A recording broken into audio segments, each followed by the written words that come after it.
আজকের রেসিপি পাকা কাঁঠালের ফুলুরি। এই ফুলুরিগুলো কিন্তু এমনিতেই খেতে ভীষণ ভালো লাগে, তবে এভাবে কাঁঠালের রস দিয়ে খেলে কিন্তু আরও বেশি ভালো লাগে। আর তোমরা যদি এই কাঁঠালের ফুলুরি না খেয়ে থাকো তাহলে কিন্তু অবশ্যই তোমরা একবার হলেও বানিয়ে খেয়ে দেখো। আশা করছি তোমাদের কাছে কিন্তু ভীষণই ভালো লাগবে। নমস্কার বন্ধুরা, মায়ের ছোট্ট রান্নাঘরে আপনাদের সকলকে স্বাগত জানাই। আজকে আমি তৈরি করব পাকা কাঁঠালের ফুলুরি। তো কিভাবে এই ফুলুরিগুলো বানাতে হবে তো চলো তোমরা দেখে নাও। ফুলুরি তৈরি করার জন্য এখানে আমি সমস্ত কিছু উপকরণ রেডি করে নিয়েছি। এবার একটা বাটিতে এখানে আমি 1 বাটি পরিমাণ নিয়ে নিলাম চালের গুঁড়ো, 1 বাটি পরিমাণ নিয়ে নিলাম ময়দা, আর এখানে আমি স্বাদ মতো লবণ দিয়ে দিলাম। এখানে হাফ বাটি পরিমাণ দিয়ে দিলাম চিনি। তবে মিষ্টির পরিমাণটা তোমরা যেরকম পছন্দ করো সেই অনুযায়ী কিন্তু দিয়ে দেবে।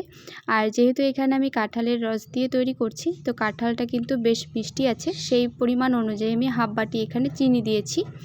তো এবার আমি একটু একটু করে কাঁঠালের রসটা দিয়ে একটা ব্যাটার তৈরি করব। তো এই ব্যাটারটা কিন্তু একদম ঘন করে আঠালো করে তৈরি করতে হবে, বেশি কিন্তু পাতলা করা যাবে না। সেই জন্য আমি কিন্তু কাঁঠালের রসটা একটু একটু করে দিয়ে ব্যাটারটা তৈরি করছি। তো একবারে দিয়ে দিলে হয়তো অনেকটা পাতলা হয়ে যেতে পারে, সেই জন্য আমি একটু একটু করে দিয়ে ব্যাটারটা তৈরি করে নিচ্ছি। আর তোমাদেরকে আমি এবার দেখিয়ে দিচ্ছি ঘনত্বটা। তো এরকম পাতলা করেই আমি কিন্তু তৈরি করেছি, এর থেকে বেশি পাতলা করা যাবে না, তবে এর থেকে একটু ঘন করেও কিন্তু তোমরা বানাতে পারবে। তো এভাবে একটু পাতলা রাখলে কি হয়, ফুলুরিগুলো কিন্তু বেশ সুন্দর ফোলে।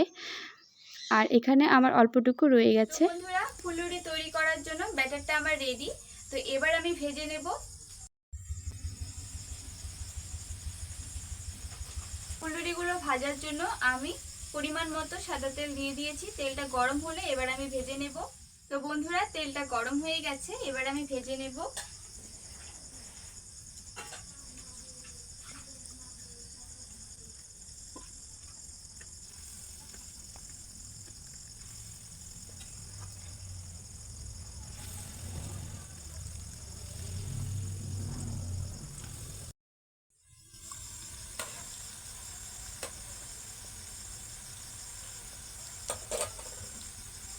আর এইভাবে আমি একটু উল্টে দিলাম, না হলে একটা পাশ বেশি ভাজা হয়ে যাবে।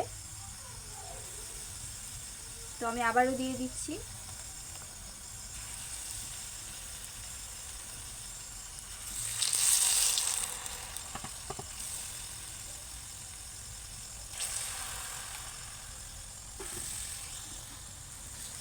তো এক সাইডের গুলো কিন্তু বেশ সুন্দর কালার চলে এসছে।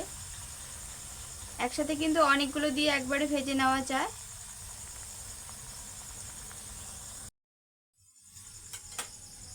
তো এবার আমি উল্টে পাল্টে ভেজে নিচ্ছি। আর প্রথমে যেগুলো দিয়েছি সেগুলো কিন্তু ভাজা হয়ে গেছে, তো উঠিয়ে নিচ্ছি আমি।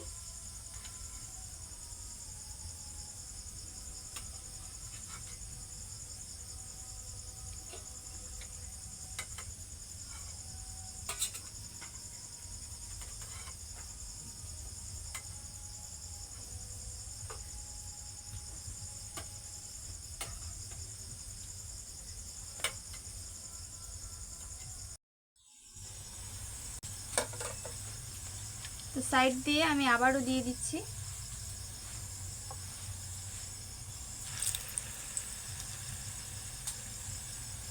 আর বন্ধুরা, যেহেতু এই ব্যাটারটা একদমই আঠালো হয়, সেই জন্য কিন্তু আমি বারবার একটু জলের মধ্যে হাতটা ডুবিয়ে তারপর কিন্তু দিচ্ছি, তাহলে কিন্তু হাতের মধ্যে লেগে ধরবে না। আর কি বলো তো বন্ধুরা, এই ফুলুরিগুলো ভাজতেও কিন্তু ভীষণ মজা লাগে।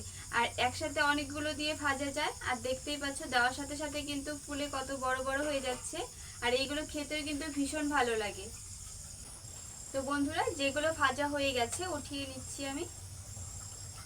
বেশ সুন্দর কিন্তু একটা কালার চলে এসছে, তো তেল ছড়িয়ে উঠিয়ে নিচ্ছি।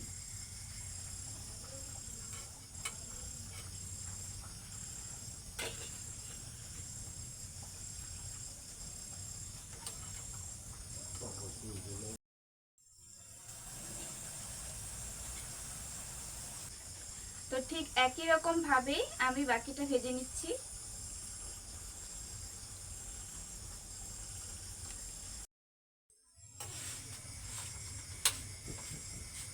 তো বন্ধুরা, আমার সবগুলো ভেজে নেওয়া হয়ে গেছে, উঠিয়ে নিচ্ছি।